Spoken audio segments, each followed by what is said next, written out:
Before I begin today, again, I would like to just say a few words.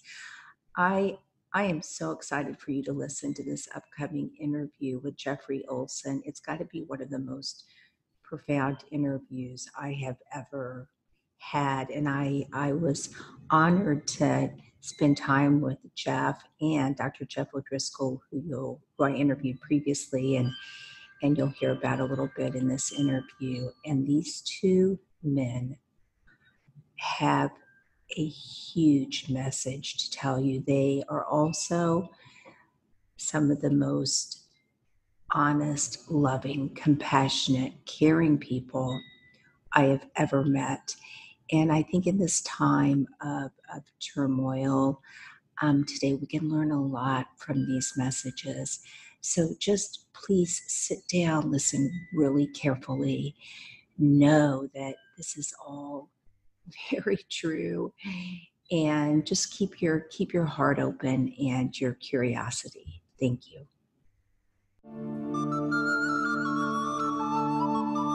Welcome to Interviews with Innocence, a podcast about spirituality, consciousness, and exploring the wisdom our children bring into this world. I believe that our very young children are our greatest teachers.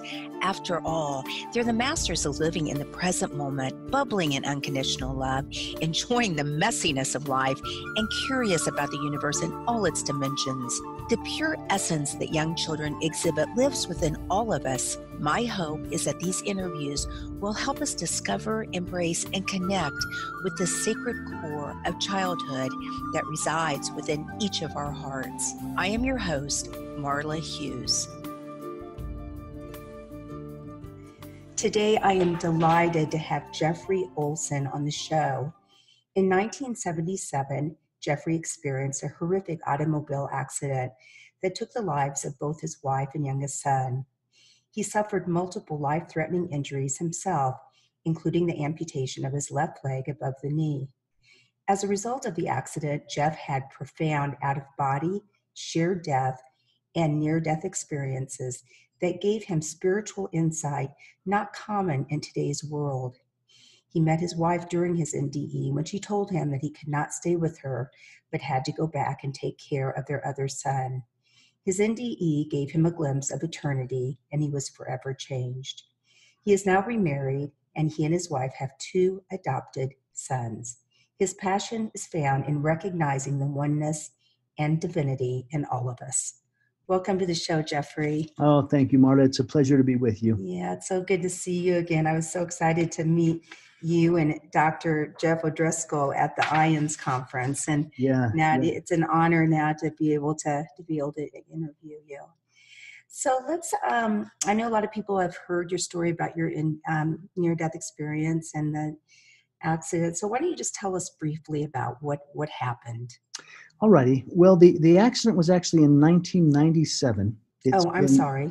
I guess it wouldn't be 77, would it? Well, it's been. I was alive in 77. Yes, me too. I was in the 6th grade in Mrs. Crawford's Morningside Elementary School, but no, 1997, and I was 33 at the time of the accident. So it's been 22, almost 23 years ago. So I can speak of it now openly. I couldn't speak about it for a decade without just falling apart. It was an automobile accident, and it was a single car rollover. And that's one of the difficult things is there was reports of crosswinds. There was reports of a pickup truck driving erratically on the interstate. But to my best recollection, I may have just dozed off briefly, just when you nod off. Right.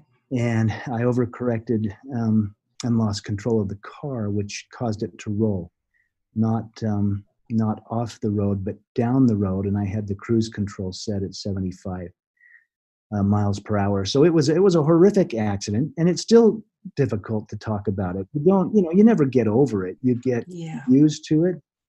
But it took me a decade before I could speak openly about it and talk about any details. When the car crashed, I did black out for most of that accident. I realized I had lost control of the car. Everything seemed to happen so quickly, and yet in slow motion at the same time. I blacked out until the car came to a halt, to a stop. And the first thing I heard was my son, who was 7 years old, in the back seat crying.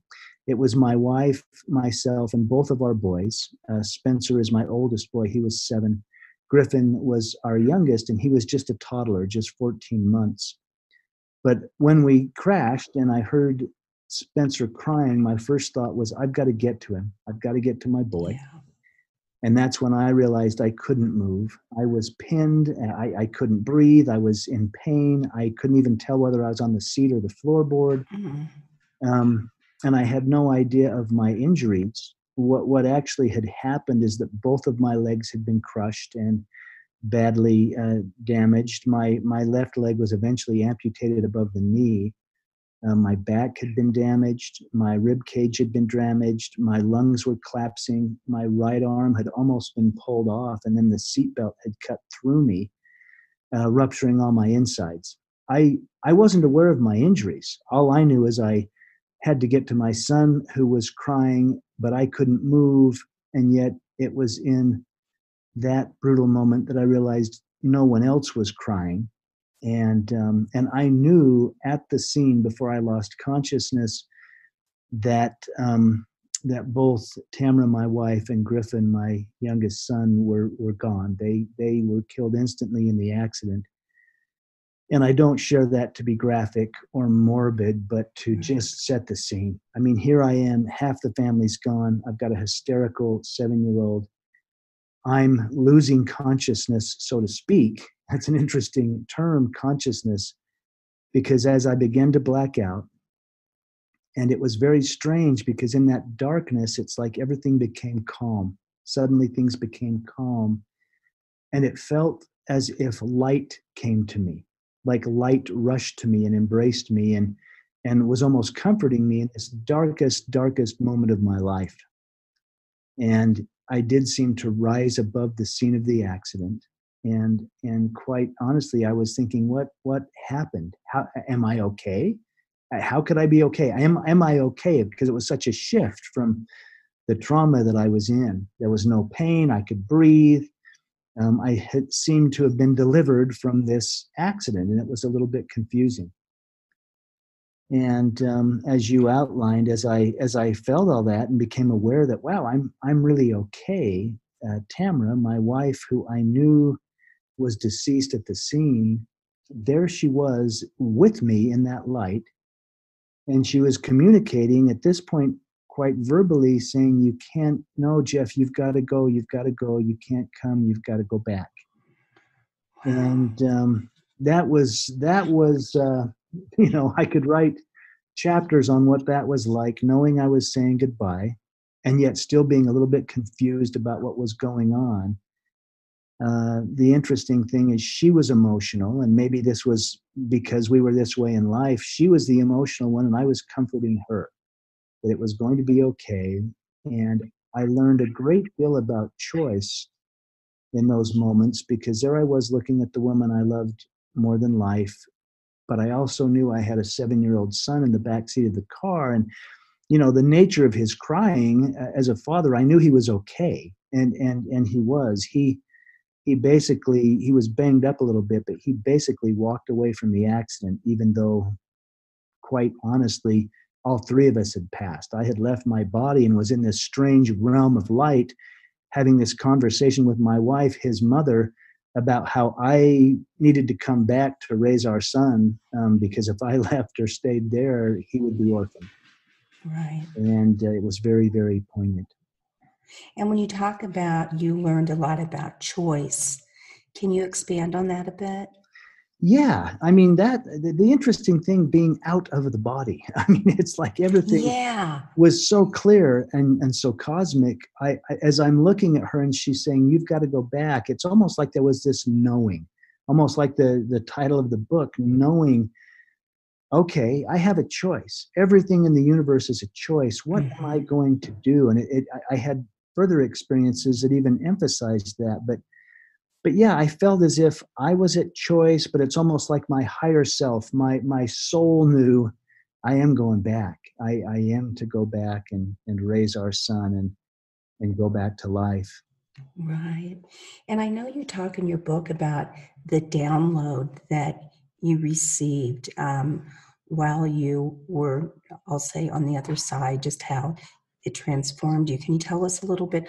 My listeners, they aren't, a lot of them haven't heard very many stories about NDEs. I'm sure usually that the Yeah. people you talk to have had many. So can you tell us a Well, little bit about that? it was profound, and I'll just pick up where we left off, because here's where it Right. really got interesting. So all of a sudden, yes, I'm out of the body. I'm communicating with my wife, who was gorgeous. Now, and I don't share this to be graphic. In the accident, she was sleeping. She had reclined her seat back, and because she had reclined her seat back, the seatbelt had not restrained her properly, and it was head trauma that took her life.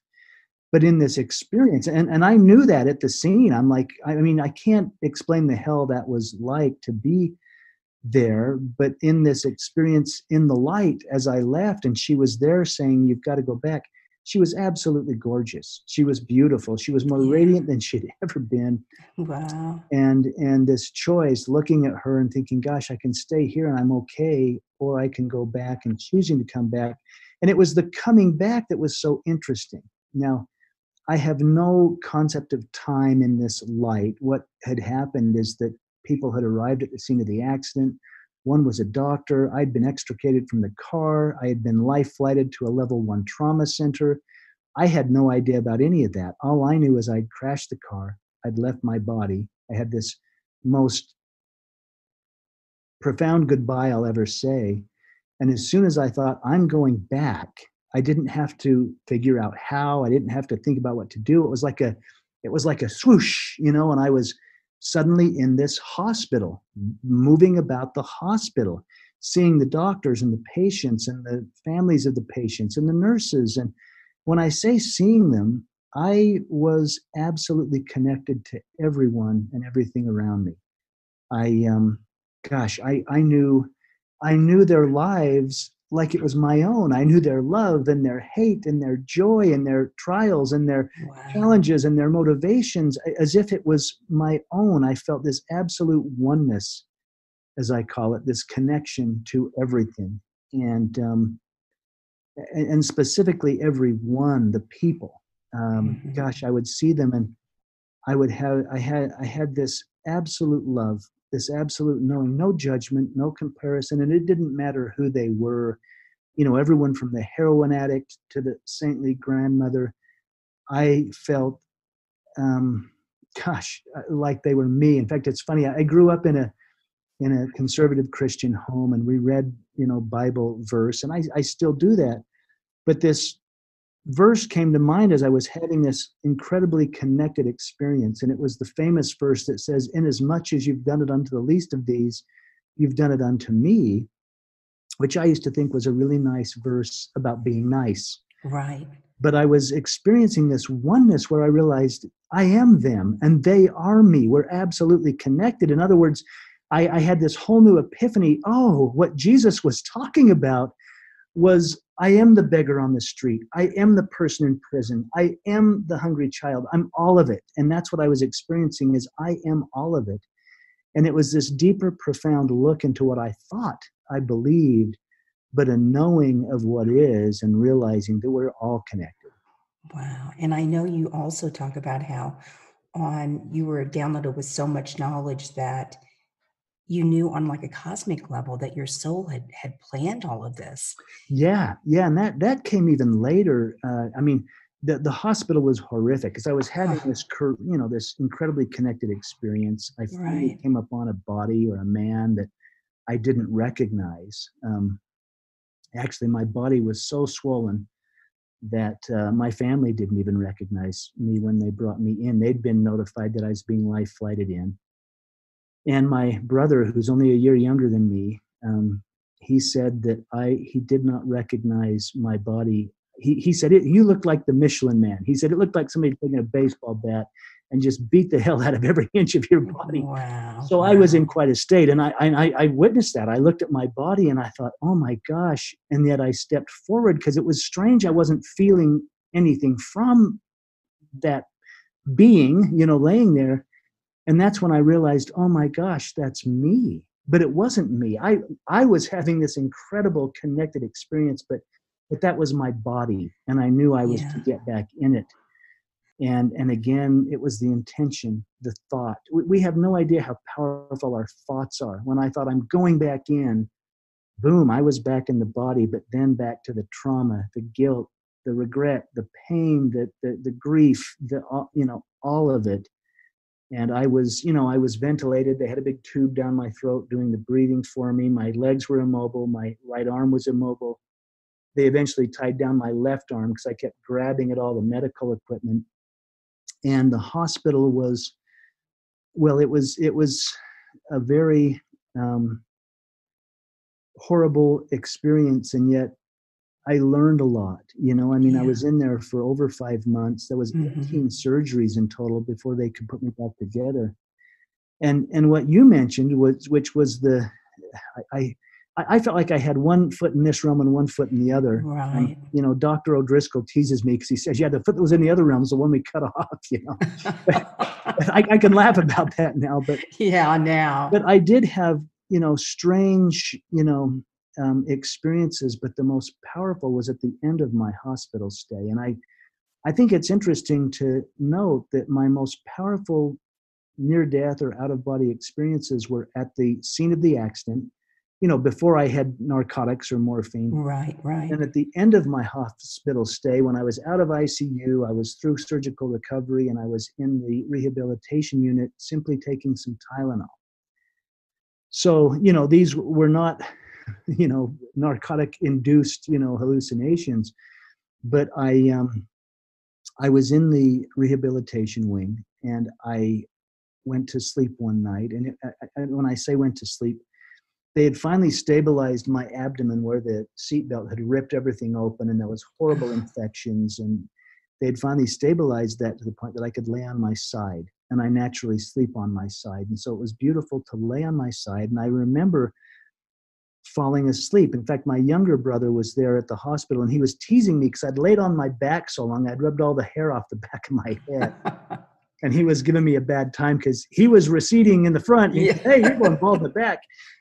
Anyway, but that's how long I had laid on my back, and I was finally able to sleep on my side, which I fell into a deep, beautiful sleep. And I remember even thinking, wow, I haven't slept for months. I mean, I've been in the hospital, but this was a natural, peaceful sleep. And yet, once again, that light came. I felt that light rush to me. And I thought, oh, I remember this. This is like the accident. And I felt like I was rising above the hospital bed, same type of sensation. But this time the light seemed to dispense. It seemed to go away, like when fog, goes off a lake and there was Right. this clarity. There was this absolute clarity. And I was in the most beautiful place. It was just, people say heaven or the other side. The only word I can put on it is I was home. I was home. It was so welcoming. And the odd thing, I can't stress how physical it felt. I was so joyful to be home, and I actually began to run. I had been an athlete in my life, and I wouldn't be running in this realm, but in that realm, I was running, and I could feel everything. I could feel the ground under my feet. I could feel the energy surging up through my legs, and I was even marveling, this feels so physical, Right. I could smell and touch, and everything felt so sensual. And I was running just joyfully thinking, I'm home. But that's when I got the knowing or the message that I wasn't there to stay. And at that same time, there was this corridor off to my left. And I just knew intuitively, I'm to go that way. And I did. I went down the corridor. And I'm going to go back a bit to the accident scene at this point. Griffin, my little toddler who passed at the scene, what had happened to him, and the reason I knew at the scene that he was gone is his car seat had broken up and he had been ejected from the car. At the scene of the accident, just like, where's my little boy, Yeah. and that had haunted me. And yet even at the scene, as I was asking that deep guttural question, where's my little boy, it's almost like Spirit said, he's gone. And I knew, but I had had no interaction with him. I mean, where Tamara had been with me and had told me to go Right. back, and I'd had interesting interactions with her during my hospital stay, I'd had no interactions with him. But as I headed down this corridor, I began to see at the end of the corridor was a crib. And he had been sleeping in a crib, just being a toddler, even at the time of the accident. And I raced to the crib, and there he was.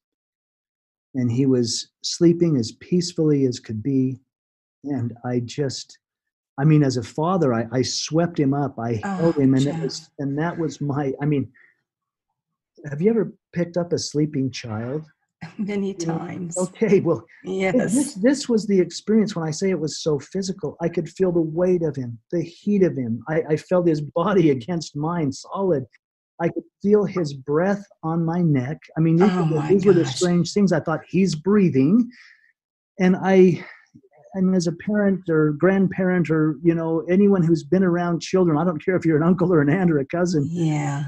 I reached over and I smelled his hair. Yeah. And that's when I knew it's him. It's really him. And I began to weep. I began to cry. And as I held him, I felt this presence behind me, this overwhelming, cosmic, powerful,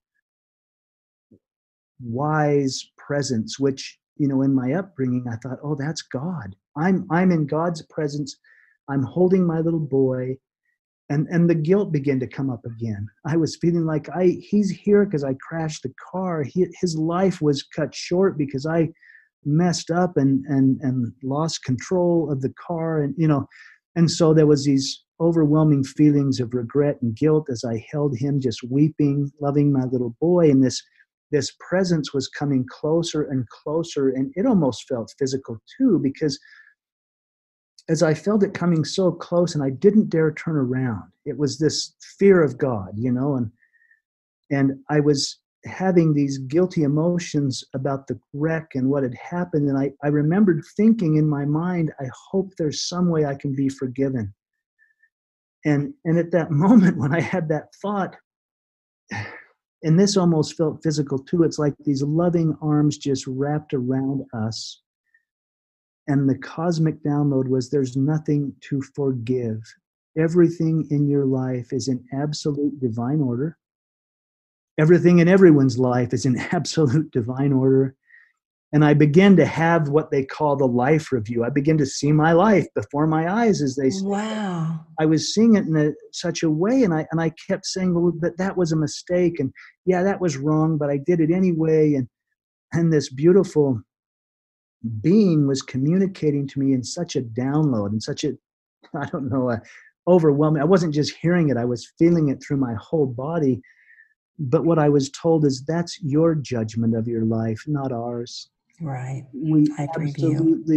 we absolutely love you. And the ironic thing is, here I am holding my little son, who's perfect to me, who's so beloved, and I was feeling that in a magnified way, where God was saying, that's how we feel about you and everyone else. I mean, Wow. there's no judgments, there's no comparisons.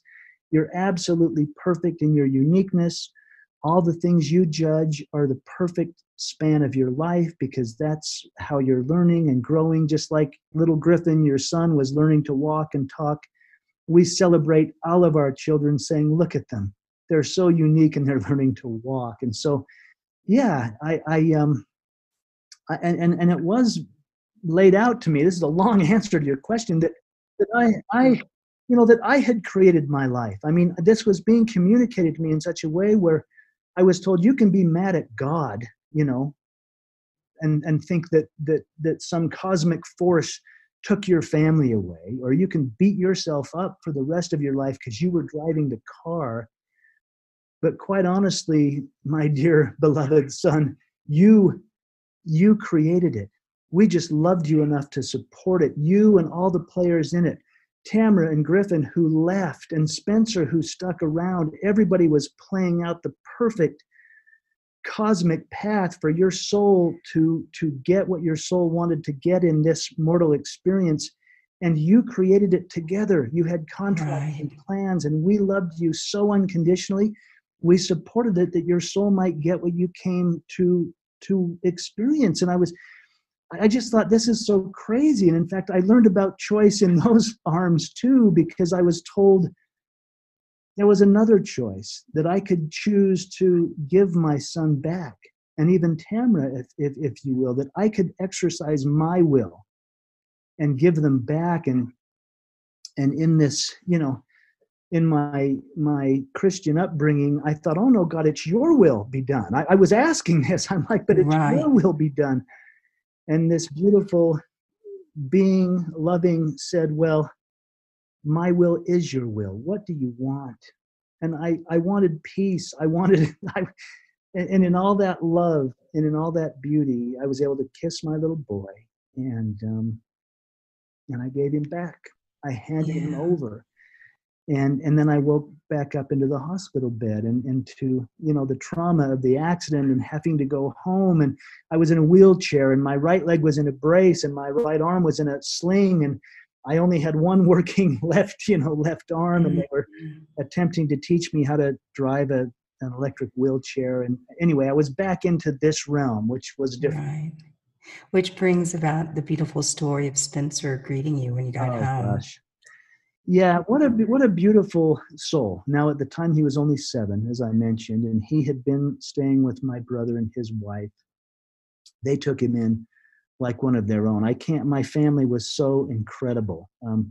That's what I still cry about, is how much love, I don't know what people do who have to go through things like this by themselves, but my family was great. My son had been staying with him. He had come and seen me in the hospital when they stabilized me, and that was fine. But I was so worried about how he was going to accept me. I mean, I'd been a rough and tumble dad that could throw him in the air and do the foot races, and now I was in a wheelchair with one working arm and one leg that doesn't work that well, Right.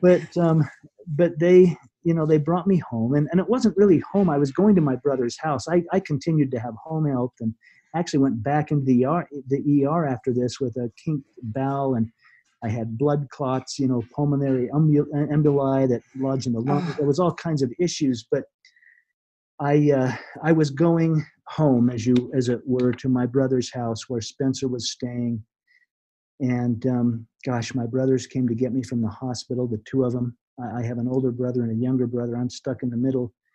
And they would literally have to lift me up and put me in my wheelchair. I couldn't transfer, with one working arm and Right. legs and arms and braces. And they were taking me home, and I was so concerned all the way home about, what is Spencer going to think? How can he handle me like this? We're going to have to go to the grocery store, and I'm going to take him to school, and I look like a freak, and I'm missing a leg. And I was just incredibly concerned about him. And as we got home and my brothers pulled in the driveway, I could see him looking out the window, and of course I was excited to see him, but I thought, how is he going to do this? And I was aware of him watching as his uncles, my brothers, lifted me out of the car and put me in the chair. And my brothers were great, because they're like, you got to do it, drive up. They'd build a ramp so I could get in the house. They're like, you've got to drive it. They were so good about getting, it's like when you get bucked off the horse, you get back on. Yeah. And so I began to navigate the electric wheelchair up to the ramp, and Spencer came running out of the house. And I just thought, how is he going to accept me? And he ran toward me, but then he ran right past me. And I just thought, I knew this was going to be hard. I knew this, to see me like this on his turf, not in the hospital bed, is going to be tough.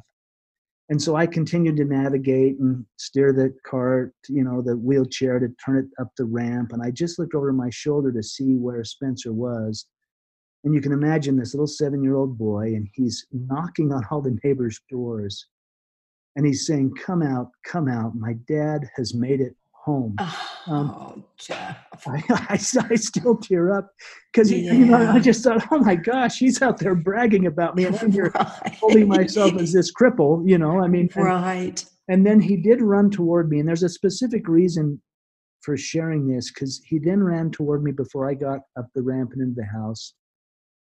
And he threw himself on my lap, which just about killed me, because I still had all the features, from the abdominal operations. And he threw his arms around me, and I was beginning to explain to him, this won't be forever, but it's going to be for a while. He was a Star Wars nut. So I'm like, they're going to get me a really cool Darth Vader leg. They're going to teach me how to walk. but are you going to be able to handle this?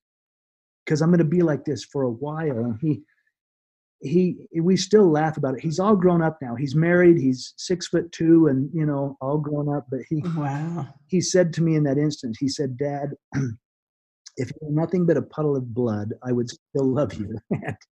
He said that at 7 years old? Said that at 7 years old. If you were nothing but a puddle of blood, I would still love you. And so I begin to weep, and I'm holding him in my lap. And the reason I share this is because holding my son, who was in this realm, in a wheelchair, you know, I'm in the wheelchair and I'm holding him. Suddenly that became no less profound than holding my son who had passed in the heavenly realms. I mean, suddenly heaven was right here. There was nowhere to go. There was nothing to do or become. It was simply to be in that moment and feel the unconditional love of my little boy, which was every bit as powerful as the unconditional love of the great creator, in my opinion. And so it was this huge epiphany that maybe heaven's right here. Maybe there's nowhere to go or nothing to wish for, but to literally embrace life as if it is heaven, and every moment as if it is sacred and a gift.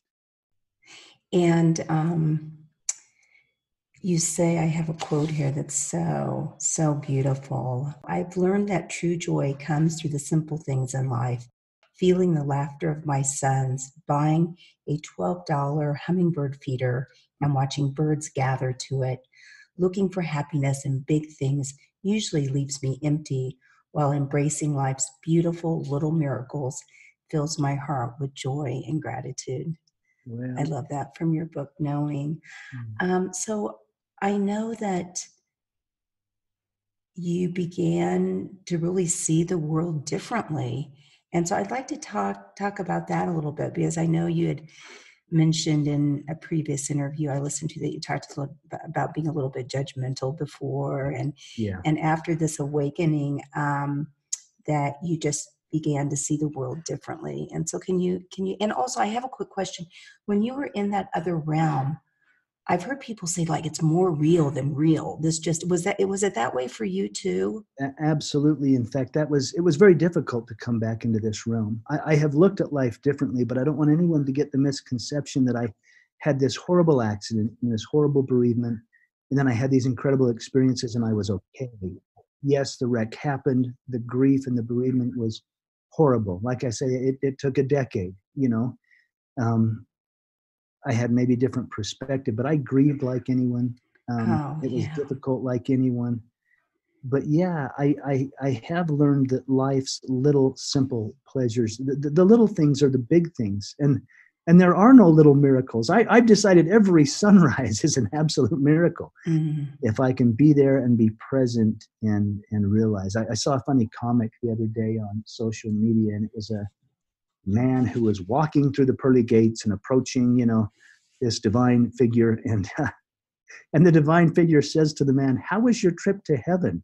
Meaning that this is it, like Earth, yeah. You know, this is as good as it gets. You know, we probably go back up there and get bored, you know, and say, "Hey, let's go, put me in the game, coach. Let's go do it again." You know? Right. But yeah, different perspectives. But I grieved miserably. I think had I not had those profound experiences, I may not have made it. I may not have made it. Yeah. Well, to segue just a little bit,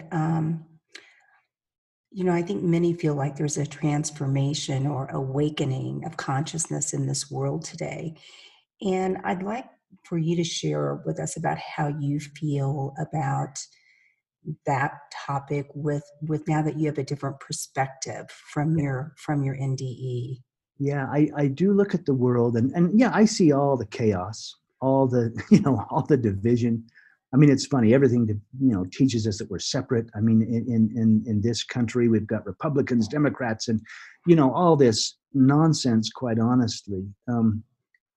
I believe it's like a big pimple that's about to pop. You know, I really do believe there's an awakening among society, among humanity, a consciousness that's going to lead us to that oneness. It's going to lead us to that realization that, you know what, I am you and you are me. And if we can find common ground to stand on and embrace our diversity, embrace our differences, and realize we have far more in common as divine children of a great creator than we'll ever have Mm-hmm. different and separate. And it feels like we're moving that way. I call it the awakening to oneness. That Nice. it's an awakening to the reality that we are. It's just that we're playing in this illusion in such a way that we don't remember. Right, right. I know you talk about empathy and the ripple effect and the importance of gratitude. Do you want to say anything about those? Well, sure. I mean, and here again, I mean, I'm 20 years after the fact, but there was so many Yeah. times, boy, in the hospital stay. I mean, it was like, why me? Why'd they both go? Why'd they have to cut off my leg? Why? And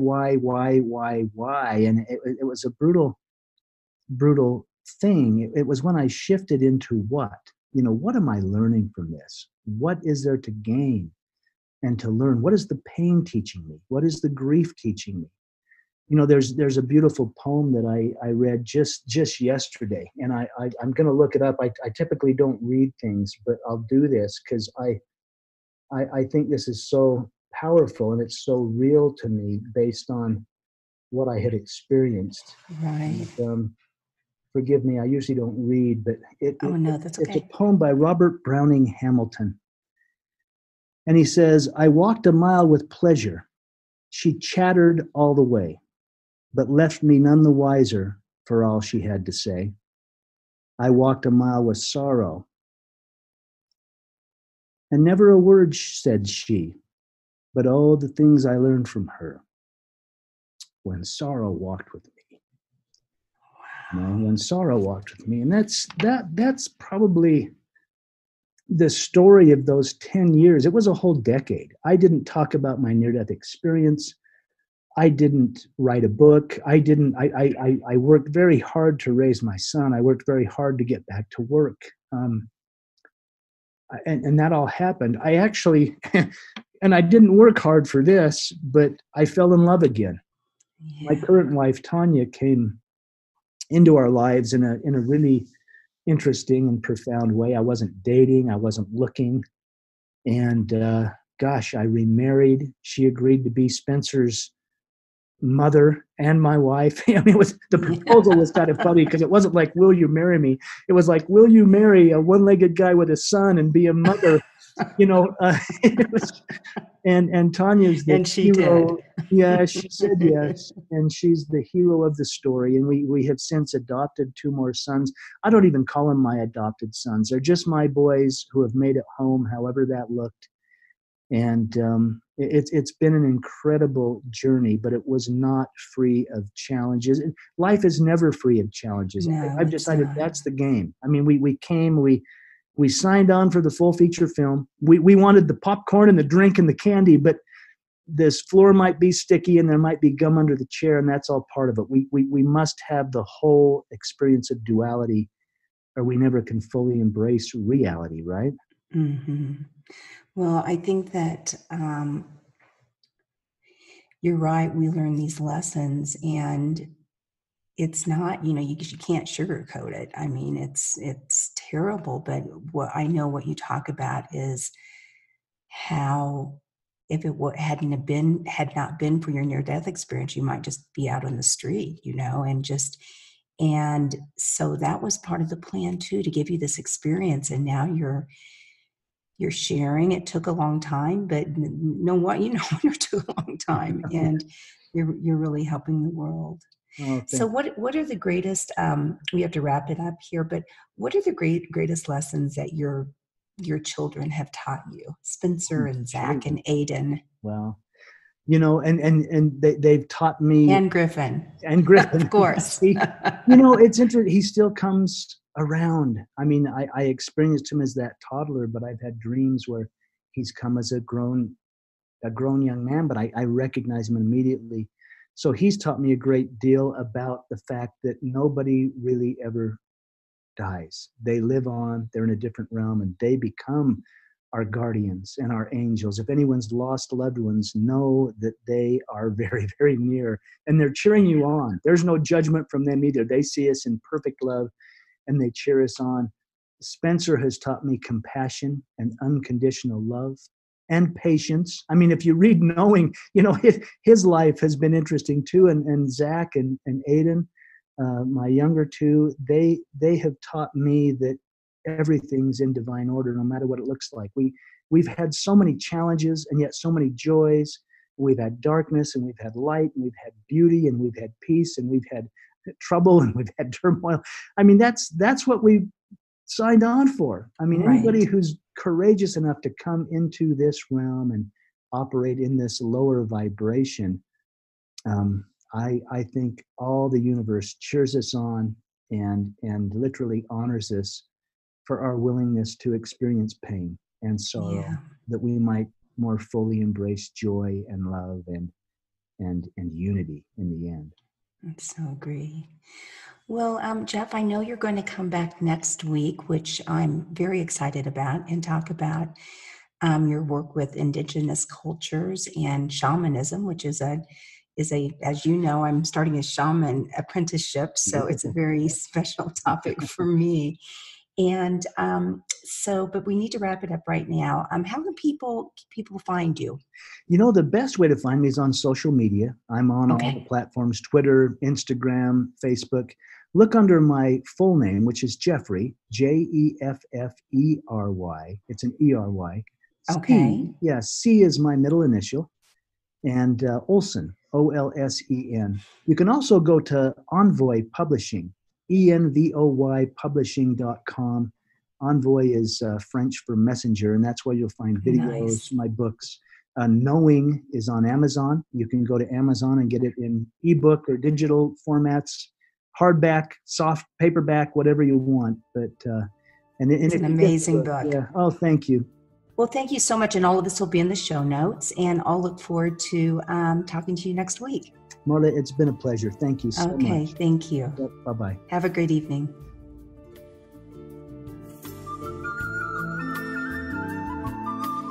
Thank you so much for listening in today. If you want to learn more about the show, you can find us at interviewswithinnocence.com and on Facebook or Instagram at Interviews with Innocence. Please write me a message, tell me what you liked, and let me know what else you would like to hear. I would love to hear from you. And if you liked what you heard, please leave us an iTunes rating and review. It helps other listeners find the show. Thank you.